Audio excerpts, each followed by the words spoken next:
good morning. I know, good afternoon na tayo kasi alas 11 na. O, dito pa kami sa bahay, guys. And, since bukas aalis kami, no farm muna kasi aming gagawin. Wala pang ligo tong isa. Ginoo ko. Punta muna kami sa bahay kasi check natin yung poste na ginawa nila doon. Para makita nila din. Dahil bukas magbabiyahe kami pa Camiguin. So prepare muna ako, and then sila Brenda kasi ngayon nasa tournament sila, so whole day yung tournament na yun. And bukas maaga kaming aalis pa Camiguin. So bahay muna tayo, and samahan niyo muna kami kasi punta tayo sa kabilang bahay. And we're here.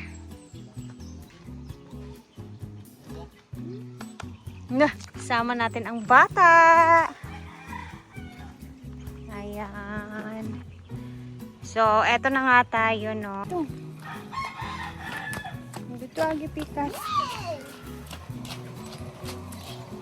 So, meron na tayo ditong poste, guys. Uy, namali ka! Naman si Lus. So, eto yung ating update ngayon dito. Meron na tayong para sa ating kuryente, and nakabuhos na din sila, guys. Ayan na siya. Kasi by next week, baka makalagay na tayo ng kuryente dito at ano na siya. Ayan, semento na buhusan na din nila, guys. So dito din ang magiging anuhan natin ng gate. Dagway, niluslus. And taran, look at that. Meron na din ditong nabuhos. So yung kapatid ko dito itong nakarang ay mga 2 days ago. Ha? Turya sa imong balay na. Tingnan nyo to, guys, oh. Hindi pa to siya tapos kasi syempre inayos nila to noon, and then tinanggal ulit, tapos binakbak siya dito na parte kasi para ma-okay yung mga pintuan natin, masakto. And ayan, aayusin lang din yan. Ayan na, finally meron na tayong para sa ating kuryente. Mga ilang araw na lang kulang, guys, at meron na tayong meron na tayong pailaw dito, pa kuryente sa bahay. So far, dito sila nagmasa pala sa loob. So far, eto, ang mga gamit na lang talaga is wala pa. Sabi mo sa bahay mo? Ano masasabi mo? Ano sa imong istorya sa imong balay ron? Mag-think sa daw siya. Happy or not happy? Ah. Very happy. Tsada na or dili pa? Ang ganda niya eh. Ala, Tagalog si Liday. Sinama ko, sabi niya, masaya ako. So, ayun, yun lang muna ang chinekot namin ngayon ni Mark. And then, ang problema namin sa ceiling, guys, is yung magtatrabaho sa ceiling namin, may ginagawa pang another project. Kaya yung ceiling, hindi pa talaga natatrabaho.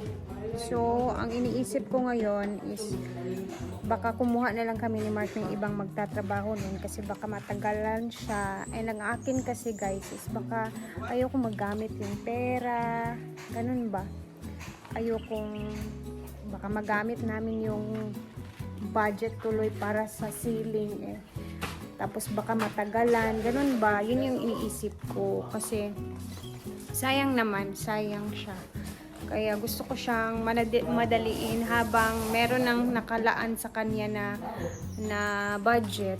Gusto ko matrabaho na para hindi naman siya masayang. Yun yung iniisip ko kasi siguro kapag natagalan, syempre may project siya dun sa malayo, baka matagalan siya doon.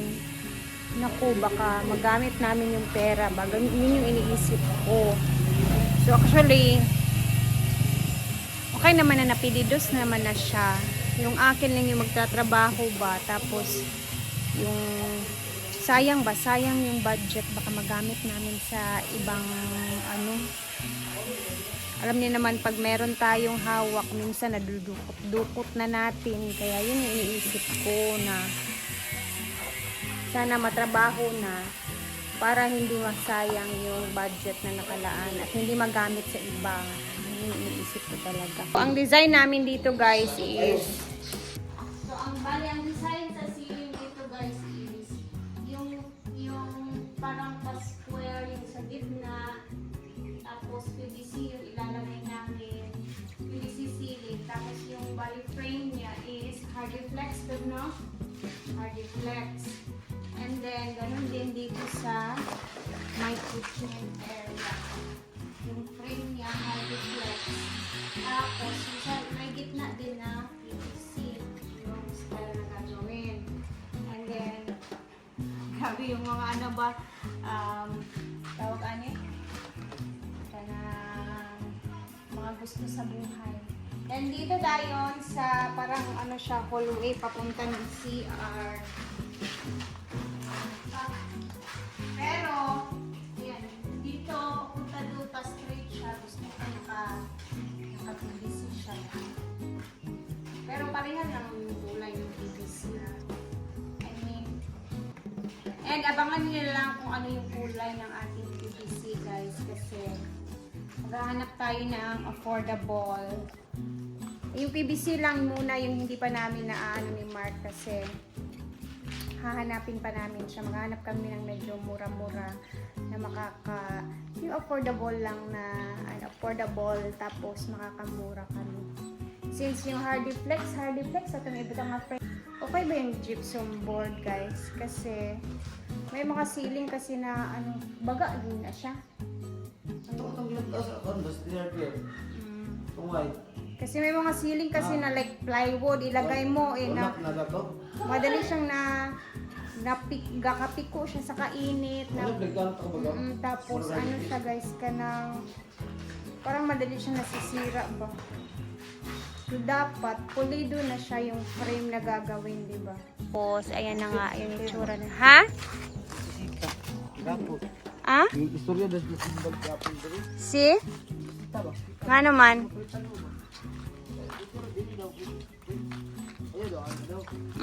Dito daw dami daw. Na, pusti ka diya. Panagan ng tag mayud diri agwan, bulot na. Diri din sa magana. Naluoy ko siguro siya bakit kita niya nga malarti ang diretso. Dito kayo. So dito magiging gate natin pagpasok.